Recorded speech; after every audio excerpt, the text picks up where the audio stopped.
تو پھر ان 12 خلفاء کے لیے محمد الرسول اللہ نے فرمایا تھا میری امت کے علماء حق بنی اسرائیل کے نبیوں جیسے ہوں گے۔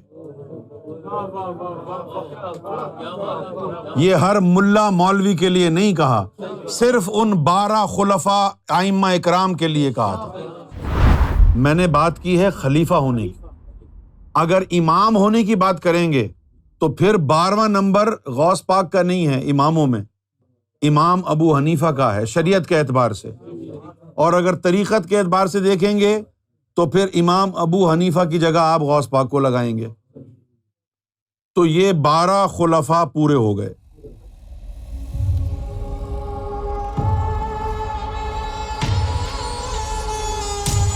اب سورہ مائدہ کی جو آیت نمبر 12 ہے اس کے اوپر دوبارہ گفتگو کرتے ہیں۔ نبی کریم صلی اللہ علیہ وآلہ وسلم کی امت میں 12 خلفاء کا ہونا، حدیث میں جو آیا ہے 12 خلفاء کا آیا ہے کہ امت میں 12 خلفاء ہوں گے۔ اور کسی نے پوچھا نبی کریم صلی اللہ علیہ وسلم سے کہ یہ جو 12 خلفاء ہوں گے یہ کون سے قبیلے کے ہوں گے؟ تو آپ صلی اللہ علیہ وسلم نے فرمایا کہ یہ 12 کے 12 جو خلفاء ہوں گے یہ قریش سے ہوں گے۔ اب بہت سارے ہمارے جو سنی اور دیوبندی خیالات کے جو لوگ ہیں وہ شیعہ کی دشمنی کی وجہ سے یہ 12 اماموں کو 12 خلفاء کو رد کر دیتے ہیں کہ ایسی کوئی چیز نہیں ہے۔ یہ تو قرآن میں ہے کہ اللہ تعالیٰ نے کانٹریکٹ کیا تھا بنی اسرائیل سے، عہد کیا تھا کہ وہ 12 جو ہے نا سردار بنائے گا بنی اسرائیل میں، اور پھر اللہ تعالیٰ نے فرمایا وَبَعَثْنَا مِنْهُمْ 12 نقیباً، وَبَعَثْنَا اور ہم نے مبعوث کیا منہم ان میں 12 نقیباً 12 سردار۔ تو اللہ تعالیٰ حضور صلی اللہ علیہ وسلم کو جو یہ کہانی سنا رہا ہے کہ جی ہم نے بنی اسرائیل میں 12 سردار بنائے تھے، تو وہی وعدہ حضور سے کیا کہ جی آپ کے یہاں پر بھی جو ہے وہ 12 نقیب ہوں گے۔ لیکن اب مسئلہ یہ ہے کہ بنی اسرائیل میں تو نبوت جاری تھی، وہاں تو یہ 12 کے 12 نبی بن کے آئے، اور حضور صلی اللہ علیہ وآلہ وسلم آخری رسول آخری نبی ہیں، نبوت ختم ہو گئی، تو اب وہ جو 12 نقیب آئیں گے ان کا مقام اور مرتبہ کیا ہوگا؟ وعدہ تو کیا کہ جس طرح بنی اسرائیل کے اوپر ہم نے 12 رکھے نقیب، آپ کو بھی 12 نقیب دیں گے۔ اچھا، اب بات یہ ہو جاتی ہے کہ ان کو جو 12 دیے نقیب وہ سارے نبی تھے، اور حضور کو نبی دے نہیں سکتے وہ، کیونکہ نبوت ختم ہو گئی ہے، رسالت ختم ہو گئی ہے۔ تو اب اس کو جو ہے اللہ تعالیٰ نے اپنی اس عطا کو اپ گریڈ کر کے دینا ہے نا، اپ گریڈ کر کے دینا، اور اپ گریڈ کر کے جو دیا ہے تو پھر ان 12 خلفاء کے لیے محمد الرسول اللہ نے فرمایا تھا میری امت کے علماء حق بنی اسرائیل کے نبیوں جیسے ہوں گے۔ یہ ہر ملا مولوی کے لیے نہیں کہا، صرف ان 12 خلفاء ائمہ اکرام کے لیے کہا تھا، یہ ہر عالم کے لیے نہیں کہا۔ اس کا پس منظر بھی تو دیکھو نا۔ اب یہاں پر آ جائیے، قریش ایک قبیلہ، اس کے بعد قریش قبیلے کے اندر مختلف خاندان۔ اب جو مختلف خاندان ہیں، اب جیسے فرض کیا کہ بھئی خاندان کسے کہیں گے، تو خاندان کہہ لیتے ہیں چلیے جی یہ چاچو ہے، امجد بھائی ہیں، یہ امجد بھائی کے 10 لڑکے ہیں، 10 لڑکوں کی شادیاں ہو گئی ہیں، ان کی بیویاں ہیں، ان کے بچے ہیں، تو اب یہ پورا کا پورا کنبہ جو ہے یہ کہلائے گا ایک خاندان۔ اور عربی رسم و رواج کے مطابق اس پورے 10 کے 10 افراد پر مشتمل، 10 مردوں اور ان کی فیملیز کے خاندان پر مشتمل جو یہ پورا گروہ ہوگا، کنبہ ہوگا، امجد کی اولاد ہے تو اس کو کہا جائے گا بنو امجد۔ تو اب قریش کے اندر مختلف گھرانے ہیں. قریش میں بنو امیہ بھی ہے، قریش میں بنو ہاشم بھی ہے. پھر بنو ہاشم کو مزید شارٹ لسٹ کیا تو وہ خاندان اور سکڑا اور وہ ہو گیا بنو عبد المطلب. پھر بنو عبد المطلب جو ہوا ہے تو اب اس میں کون کون ہے؟ جتنے بھی عبد المطلب کے بیٹے تھے ان کا خاندان بنو مطلب کہلائے گا. تو عبد المطلب کے اور بھی بیٹے تھے. تو پھر حضور کا تعلق کہاں سے ہو گیا؟ بنو عبد المطلب سے. بھئی جو ابی طالب جو تھے، حضرت علی کے جو والد محترم تھے، وہ عبداللہ کے بھائی تھے نا، تو بنو عبد المطلب ہو گئے. اچھا، اب بنو عبد المطلب سے اور آگے جائیں تو پھر حضور ہوتے ہیں، مولا علی ہیں، پھر آپ صلی اللہ علیہ وسلم کی صاحبزادی ہیں. تو آپ صلی اللہ علیہ وسلم کی جو صاحبزادی ہیں، ان سے جو اولاد نکلی ہے اس کو کہیں گے آل رسول. اور جو بنو عبد المطلب اور بنو ہاشم ہے اس کو کہیں گے اطرت. اب جو ام سلمہ کی جو حدیث آئی نا کہ حضور نے فرمایا کہ امام مہدی میری اطرت سے ہوں گے اور فاطمہ کی یعنی ولد سے ہوں گے، تو اب اس کو تھوڑا ایکسپینڈ کیا حضور نے کہ فاطمہ سے اور پھر عبد المطلب کے گھرانہ بتایا. تو اطرت میں اور اولاد میں فرق جو ہے وہ ایکسپینشن کا ہے. اسی شجرہ نسب کو تھوڑا اور آگے بڑھا دیں تو وہ اطرت بن جائے گی. یہ جو نقاط ابھی ہم نے آپ کے سامنے بیان کیے ہیں، ان میں ایک نیا نقطہ آپ کے سامنے پیش کیا ہے کہ بنی اسرائیل کے اندر اللہ تعالیٰ نے 12 نقیب مبعوث فرمائے. پھر حضور کو یہ بتایا، قرآن میں لکھا ہے تو یقیناً حضور کو ہی بتایا تھا، ہم تو پھوکٹ میں پڑھ رہے ہیں. بتایا تو حضور کو ہی ہے کہ بھائی ان میں 12 جو ہے نقیب رکھیں گے، ہم 12 خلفاء رکھیں گے، تو آپ کو بھی 12 خلفاء دیں گے. اچھا، اب بنی اسرائیل کو جو 12 خلفاء دیے ہیں وہ سارے نبی ہوں گے، اور جو حضور کو 12 خلفاء دیے ہیں، اب وہاں مسئلہ یہ پیدا ہو گیا ہے کہ حضور جو ہے وہ خاتم نبوت ہیں اور آپ کے بعد نبوت ہے نہیں، تو اب آپ کو جو خلفاء دیے جائیں گے وہ کیا کریں گے؟ ان کا مقام کیا ہوگا؟ تو پھر ان کو بنی اسرائیل کے نبیوں کا مساوی مرتبہ دیا گیا. تو ان کو مساوی مرتبہ دے دیا گیا.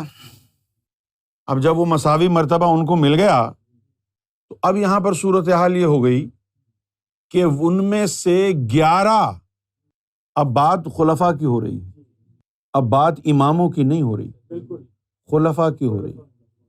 12 جن خلفاء کا وعدہ کیا تھا اس کی ابتدا ہو گئی مولا علی سے، پھر مولا حسین ہوئے، مولا حسن ہوئے، امام زین العابدین ہوئے، اور پھر ان کی آگے جو آل رسول میں جن جن کو مقام اور مرتبہ ملا آپ کو معلوم ہے. امام جعفر صادق ہیں، امام رضا، امام موسیٰ کاظم ہیں، امام حسن عسکری ہیں، یہ سارے ائمہ اکرام جن کو ہم امام کہتے ہیں. یہ 11 خلفاء جو ہیں یہ ان 12 میں سے 11 خلفاء یہ تھے. اور جو 12واں خلیفہ تھا، حالانکہ شیعہ ان کو مانتے نہیں کہ وہ آل رسول میں سے ہیں، شیعہ تسلیم نہیں کرتے، سیدنا غوث اعظم رضی اللہ تعالی عنہ، آپ اپنے والد کی طرف سے حسنی اور والدہ کی طرف سے حسینی ہیں. سیدنا غوث اعظم رضی اللہ تعالی عنہ جو ہیں وہ نجیب الطرفین ہیں، یعنی حسنی حسینی دونوں نسبتیں ان کو حاصل ہیں. سیدنا غوث اعظم رضی اللہ تعالی عنہ کو دونوں نسبتیں حاصل ہیں. تو 12واں خلیفہ جو ہے امت کا وہ سیدنا غوث اعظم رضی اللہ تعالی عنہ قرار پائے. یہ 12 خلیفہ ہو گئے.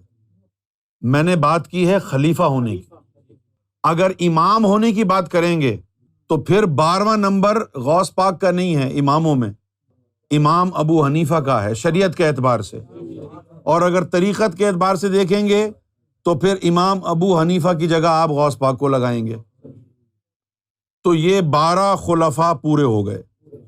ہمارے جو شیعہ بھائی ہیں وہ یہاں پر مغالطہ کر لیتے ہیں کہ امام مہدی 12ویں امام ہیں۔ میں آپ کے گوشے گزار یہ کرنا چاہ رہا ہوں کہ میرے بھائیوں، ذرا یہ سوچو کہ اہل بیت آل رسول کے جو ائمہ کرام آئے ہیں 11، ان کے لیے نبی پاک صلی اللہ علیہ وسلم نے فرمایا کہ وہ بنی اسرائیل کے نبیوں کی مانند ہوں گے۔ تم اس لسٹ میں امام مہدی کو شامل کیوں کرتے ہو؟ جبکہ بنی اسرائیل میں سب سے بڑا پیغمبر عیسیٰ روح اللہ امام مہدی کے ہاتھ پر بیعت کرے گا۔ اگر وہ بنی اسرائیل کے نبیوں کی مانند ہوں گے تو بنی اسرائیل کا امام ان کے ہاتھ پر بیعت کیسے کر سکتا ہے؟ تو یہ بات صادق آتی ہے اہل بیت کے 11 ائمہ کرام پر کہ وہ بنی اسرائیل کے نبیوں کی مانند ہیں، لیکن امام مہدی علیہ السلام امام نہیں ہے۔ کسی حدیث میں حضور نے امام کا لفظ استعمال نہیں فرمایا۔ جو بھی حدیث ہے اس میں حضور نے براہ راست مہدی پکارا ہے، مہدی ہے نا میرا مہدی۔ امام کا لفظ حضور نے استعمال نہیں فرمایا۔ یہ پاکستان اور ایران کی اختراع ہے۔ ہم کو اماموں کا شوق ہے نا، تو یہ ہم نے گھڑا ہے لفظ امام، ہے نہیں۔ اچھا، اب امامت جو ہے وہ 11 اماموں تک چلی ہے، اس کے بعد امامت ختم ہو گئی۔ امامت اگر جاری رہتی تو امام عسکری کے بیٹے جو ہے وہ کبھی بھی گمشدہ نہ ہوتے، اللہ ان کی حفاظت کرتا نا۔ امامت ختم ہو گئی۔ یہ جو سادات ہیں، وہ جو نوری نطفہ ہے، وہ 7 پشتوں تک چلا ہے، کیونکہ امام حسن اور امام حسین نوری نطفہ تھے نا۔ ساری دنیا تو نوری نطفہ نہیں ہے۔ اچھا، اب لامحالہ انہوں نے باہر شادی کرنی ہے امام حسن حسین نے۔ آپ سمجھیں گے کہ میں بدتمیزی کے لفظ استعمال کر رہا ہوں، لیکن میرے پاس کوئی چارہ نہیں ہے مزید سمجھانے کا، اس لیے کہہ رہا ہوں۔ کیا کہہ رہا ہوں؟ باہر شادی کرنا پڑی، اب گھر میں اپنی بہنوں سے تو شادی نہیں کر سکتے، ٹھیک ہے نا بھائی؟ باہر شادی کی ہے نا انہوں نے۔ اچھا، اب باہر شادی کی ہے، وہ تو نوری نطفہ نہیں تھے، وہ تو نوری نطفہ نہیں تھے نا۔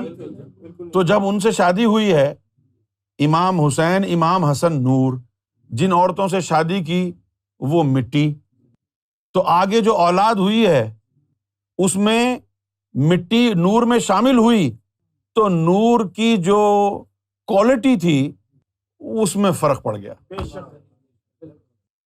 کتنا فرق پڑا؟ 11 امام ہیں نا جو آئے ہیں، تو 11.11% ہر نسل میں فرق پڑا۔ اس کو ملٹی پلائی کرتے ہیں سادات کو اماموں سے، 11.11% ہر نسل میں نور کم ہو گیا۔ اب جب امام حسن اور حسین کی شادی ہوئی ہے اور آگے بچے ہوئے ہیں، تو ان میں تو نور نہیں تھا، ان کی بیگمات میں تو وہ مٹی، یہ نور۔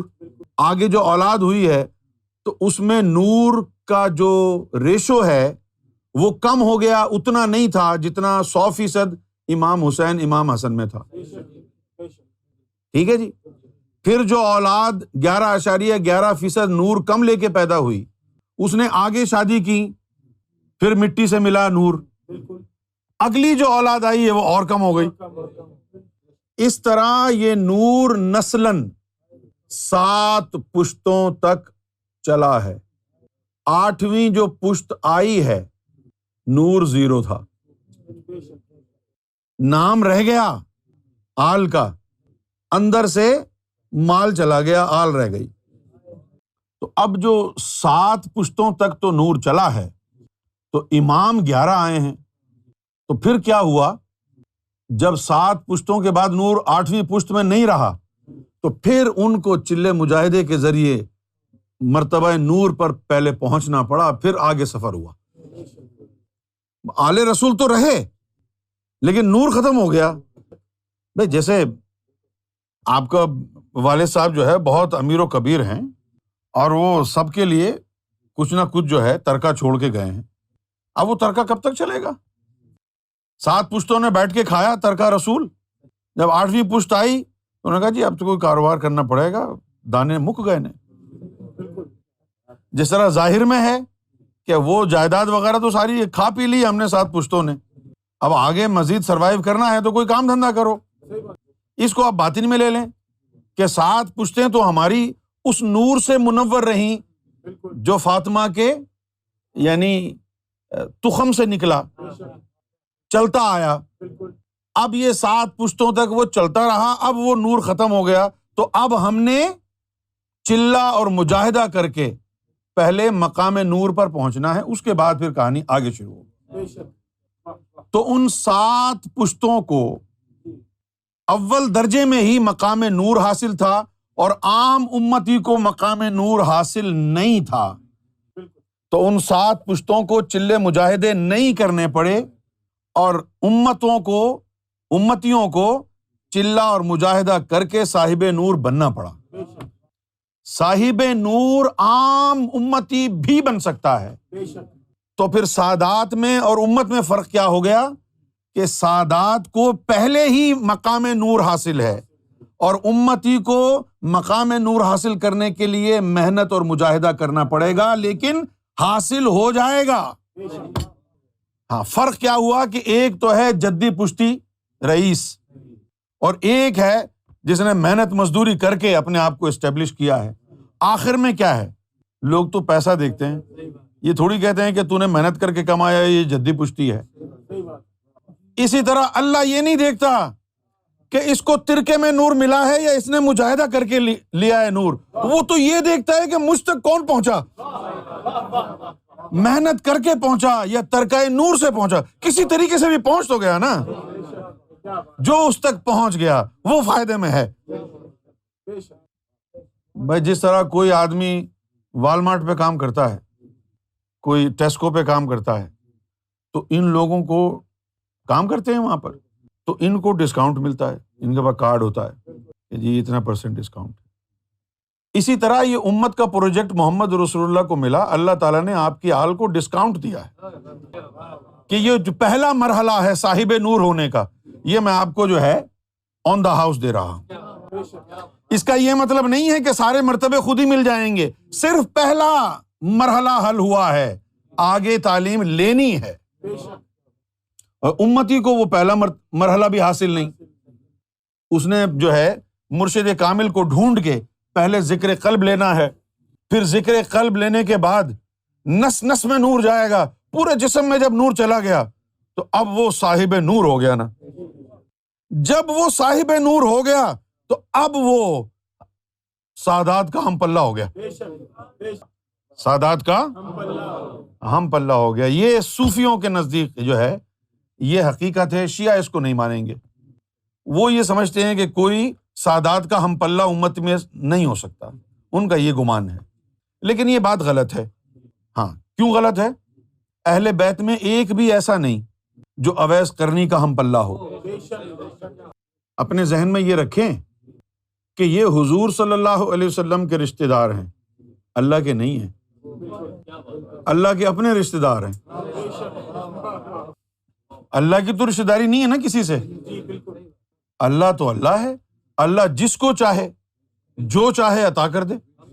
اس نے جو ہے یہ نہیں کہا اللہ نے کہ جی میں صرف نبیوں کی آل اور اولاد کو جو ہے پیار کروں گا، کہیں نہیں لکھا ہوا. اس نے کیا کہا ہے؟ یہدی اللہ لنورہ من یشاء، میں جس کو چاہوں اس خاص نور سے ہدایت دے دوں، میری مرضی. تو یہاں اللہ کی مرضی چلتی ہے، اللہ کی منشا چلتی ہے، مشیت الہی، جس کو چاہتا ہے اس کو وہ عطا کرتا ہے. اب ابراہیم علیہ الصلوۃ والسلام کے والد صاحب جو ہے وہ کافر تھے، لیکن اللہ نے چاہا کہ ان کے بیٹے کو نواز دے تو نواز دیا. اب ہم کافروں کے گھر چلے جائیں تو فتویٰ ہے. جبریل جب گئے ہوں گے ابراہیم کے والد کے گھر تو وہ کافروں کا گھر تھا نا، تو جبریل کافروں کے گھر گیا، کسی نے فتویٰ لگایا؟ اگر کوئی کہتا کہ جی یہ جو ایک کافر کے گھر جو بچہ پیدا ہوا ہے نا بہت بڑا نبی بنے گا، بولے بھائی رہنے دو یار۔ اچھا میں نے جو یہ جملہ کہا ہے اس کو پھر دوہرا دیتا ہوں، اگر کسی نے کفر کا فتویٰ نہ لگایا ہے تو ایک موقع اور دے دیتا ہوں آپ کو، پھر یہ دوہرا رہا ہوں کہ امتی بھی جب صاحب نور بن جاتا ہے تو وہ اس کے ہم پلہ ہو جاتا ہے جہاں پر سادات ہوتے ہیں۔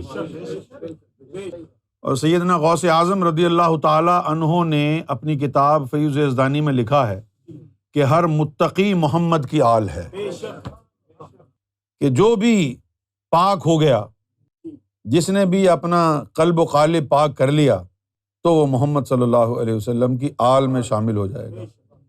اور پھر ہمیں نبی کریم صلی اللہ علیہ وآلہ وسلم کے عمل سے بھی یہ ثبوت ملتا ہے کہ اہل بیت میں شامل ہونے کے لیے ظاہری رشتے کا ہونا ضروری نہیں ہے، باطنی رشتہ ہو جائے تب بھی اہل بیت میں شامل ہو جاتا ہے، جیسے سلمان فارسی شامل ہوئے تھے۔ باطنی رشتہ بن جائے تب بھی اہل بیت میں شامل ہو جاتا۔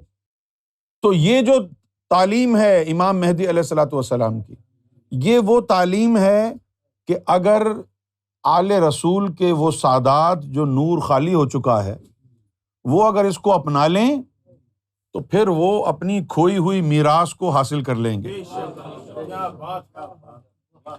اور اگر کوئی امت میں سے اس تعلیم کو اختیار کر لے تو وہ بھی صاحب نور بن کر سادات کا ہم پلہ ہو سکتا ہے۔